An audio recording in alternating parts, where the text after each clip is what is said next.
Saudara-saudara yang terkasih dalam Tuhan Yesus, puji syukur karena pada hari ini kita dapat bersama-sama dalam mengikuti renungan harian kita. Saudara-saudaraku, judul renungan kita adalah menerima semuanya walaupun dia musuh. Roma 15 ayat 7. Sebab itu terimalah satu akan yang lain, sama seperti Kristus juga telah menerima kita untuk kemuliaan Allah. Para pengikut Kristus terpanggil untuk memiliki gaya hidup yang bersinar, membuat orang lain merasa menjadi bagian di dalamnya. Yang saya maksudkan, dalam firman Allah kita diperintahkan untuk menjangkau mereka yang mungkin tidak diterima oleh orang lain.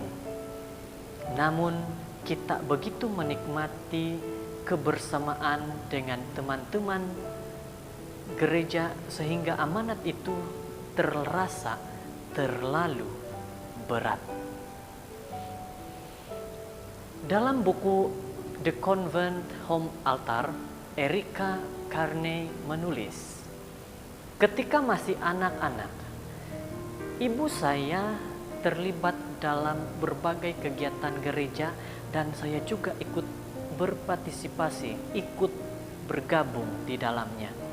Ia sering berkata kepada saya, pastikan Heather merasa dilibatkan, mintalah Julia menjadi pasanganmu atau ajaklah Christian duduk bersamamu dan teman-temanmu.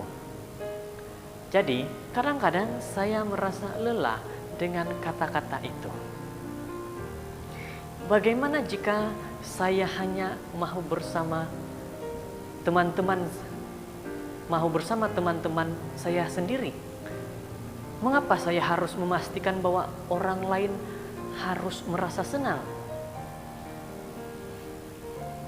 Jadi Ibu Erika ini sedang mengajarkan kepada anaknya untuk mentaati prinsip yang diajarkan dalam Roma 15 ayat 7. Kita diminta agar menyambut dan menerima orang-orang Kristen, sahabat-sahabat kita yang mungkin merasa mereka tidak diterima dalam kelompok-kelompok kita. Sebagian orang merasa tersingkir karena mereka menarik diri, marah atau takut diserang, atau karena mereka merasa asing atau terlalu menuntut. Tetapi semua itu bukanlah masalah. Kita harus menerima saudara-saudara kita seiman. Seperti Kristus juga telah menerima kita untuk kemuliaannya pada ayat yang ke-7. Terkadang ada orang yang susah menerima akan sesama, tetapi Tuhan tidak melihat kepada kelebihan ataupun kekurangan. Yang dilihat oleh Tuhan, Dia melihat kepada semuanya. Dia menerima semua manusia.